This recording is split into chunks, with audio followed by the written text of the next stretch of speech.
পিঁপড়া যদি ওই দল থেকে আলাদা হয়, পিঁপড়া কি তারা জলে মিশতেও পারে না, ওই আসতেও পারে না, সে মরে যায়। ঠিক তেমনি আজকে আমাদের যে ভাই জীবন ভাই, মাধবপুরে আরো 3 জন, আজমিরিগঞ্জে আমাদের সুয়েল মোল্লা সহ টোটাল 5 জনের নামে কাগজ ইস্যু করছে কারণ দর্শানো। এই কারণ দর্শানোটা কেন হইলো?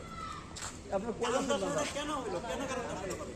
আপনারা কারণ দর্শানো দিতেছে, আপনাদের কাছে এটা মনে হইতেছে এটা কিছুই না, এটা শাস্তি না, এটা হয়রানি না। আরে ভাই, আপনি যে কাগজটা দিচ্ছেন, এই কাগজের জন্য ভাই রাতে ঘুম হয় নাই, এটা কি হয়রানি না? যে কাগজটা দিচ্ছেন এর জন্য তো রাত জেগে লিখতে হবে, এটা কি হয়রানি না? সে কাজ করবে না, আপনার কাগজের জবাব রাত করে লিখবে কেন? এখন আপনারা এখানে আসছি, আমরা যারা আসছি অনেকে এখানে রোদ লাগতেছে আমাদের কাছে, আমরা যখন খুঁটিতে কাজ করি তখন আমাদের রোদ লাগে না? আমরা যখন সাইডে রিডিং নেওয়ার জন্য এই হাঁটু পর্যন্ত কাদা বাড়িয়া যখন এক বাড়ি থেকে আরেক বাড়িতে যাই তখন আমাদের কষ্ট লাগে না? এখন আমরা এখানে বসতে আমাদের কি কষ্ট? আমরা 16 দিন শহীদ মিনারে ছিলাম, এখানে আন্দোলন করছি, আমাদের দাবি ছিল দাবি আমরা বাস্তবায়নের জন্য যতটুকু লড়া দরকার আমরা লড়ছি। আজকে আমরা এখানে আসছি, আমাদের যে সকল ভাইদেরকে অবৈধভাবে কাগজগুলো দিচ্ছে, উদ্দেশ্য প্রণোদিত ভাবে দিচ্ছে, এটা কিন্তু সবাইকে দেয় নাই। যদি কাগজ দিতে হয় আমাদের এখানে যারা আন্দোলনে ছিলাম প্রত্যেককেই দিতে হবে।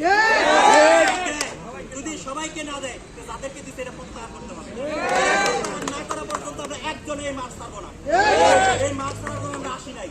আমরা স্পষ্টভাবে দরজা এই জানালা দিয়ে জানাই দিতে চাই, আপনারা রুমে বসে থেকে এখান থেকে হয়তো বক্তব্য শুনতেছেন, আপনাদেরকে বলতেছি কাগজ আজকের অফিস টাইমের মধ্যে প্রত্যাহার করবেন।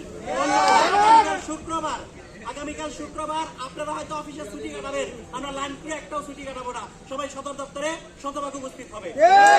এবং তারপরেও যদি এটা না হয়, এটা সিলেট জুন পর্যন্ত করাবে, সিলেট জুন না হলে এটা সারা বাংলাদেশ পর্যায়ে যাবে।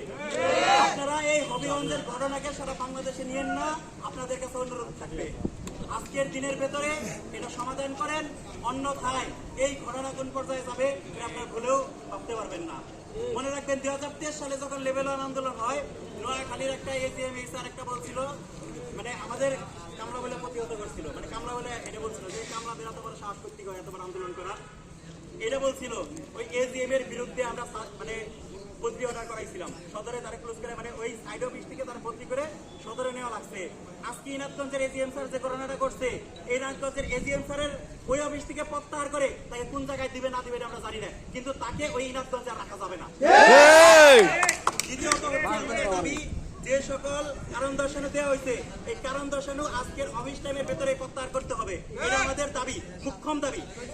3 নম্বরে দাবি আছে যে আন্দোলনের যে 16 তারিখ পর্যন্ত যে আন্দোলনটা হয়, ওই আন্দোলনের মধ্যে মন্ত্রণালয় সহ সচিবালয় সহ এটা আন্দোলনের মধ্যে যে মিটিংটা ছিল, মিটিং এর মধ্যে বলা হয়েছিল যে যারা আন্দোলন করছে বা যারা আন্দোলনে আসছে এই বিষয়কে কেন্দ্র করে আগামী বন্ধ আমাদের শেষ হয়েছে 14 তারিখ পর্যন্ত, সরকারি ছুটির মধ্যে সে অফিস প্রতিক্রিয়া না করছে, এর বিষয়ে আপনি কারণ দর্শন কেন দিবেন?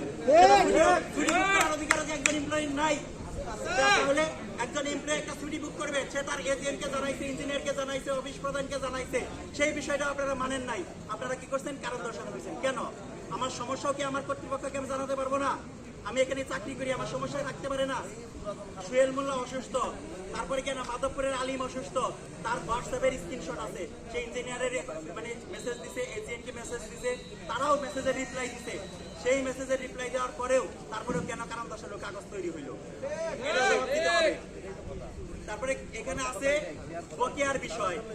গত বছরে আমরা টার্গেট ফিল আপ করি নাই, গত বছর টার্গেট ফিল আপ করার পরেও আমাদেরকে এপিএ দেয় নাই, তাহলে এই বছর টার্গেট ফিল আপ করার জন্য আপনারা এত যুদ্ধ শুরু করছেন। আর সেই যুদ্ধকে কেন্দ্র করে আপনারা কাগজও দিতেছেন যে বকেয়া আদায় করছে না। আরে বকেয়া আদায় কাজ কি লাইনম্যানের কাজ? বকেয়া আদায় কাজ লাইনম্যানের কাগজ কেন দিবেন? লাইনম্যানের কাগজ দিবেন, লাইনম্যান বকেয়া করতেছে না, এই বিষয়টা দ্রুত প্রত্যাহার করবেন। আর সর্বোপরি লাইনম্যান কাজ করবে, লাইনম্যান কাজ করার জন্য যা যা দরকার এটা আপনারা বাস্তবায়ন করবেন। যদি বাস্তবায়ন না করেন, এই লাইনম্যান চাইলে একটা জিনিস ধ্বংসও করতে পারে, লাইনম্যান চাইলে একটা জিনিস পুনর্গঠনও করতে পারে। সুতরাং এই লাইনম্যানদেরকে, মিটারিয়ারদেরকে, লাইন শ্রমিকদেরকে এখন আর ছোট করে দেখার কোনো বিষয় নাই।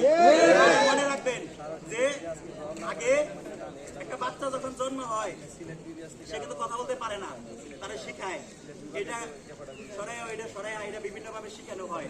আমরা কথা বলতে পারতাম না এতদিন, আপনারাই শিখাইছেন কিভাবে কথা বলতে হয়, কথা বলতে পারি। এখন আর আপনারা আমাদের সামনে এসে অবৈধভাবে কোনো কিছু করার চেষ্টা করবেন না। আপনাদের কাছে বলবো যে দাবিটা দেওয়া হয়েছে, যে স্মারকলিপিটা দেওয়া হয়েছে, আপনাদের কাছে চিঠিটা আমরা পৌঁছাইছি। আজকে 5টা পর্যন্ত অফিস টাইম। এই 5টার ভেতরে আশা করি আপনারা সুন্দর একটা সমাধান করবেন। যদি সমাধান না করেন তাহলে মনে রাখবেন যে এই হবিগঞ্জ কোনো সাধারণ বিডিএস না। এই লাইন ক্রু, মিটার রিডার, এমআরসিএম যারা আছে তার কোনো সাধারণ লোক না। তাদের ইউনিটির কাছে আপনারা পরবর্তীতে এটা বিষয়টা মানবেন যে এই বাংলাদেশের মধ্যে হবিগঞ্জ কি জিনিস। এর মধ্যেও আপনারা কিছু কিছু বিষয় জানছেন, ওনারা জানবেন। এই বলে আমি আমার সংক্ষিপ্ত বক্তব্য শেষ করছি। ধন্যবাদ সবাইকে।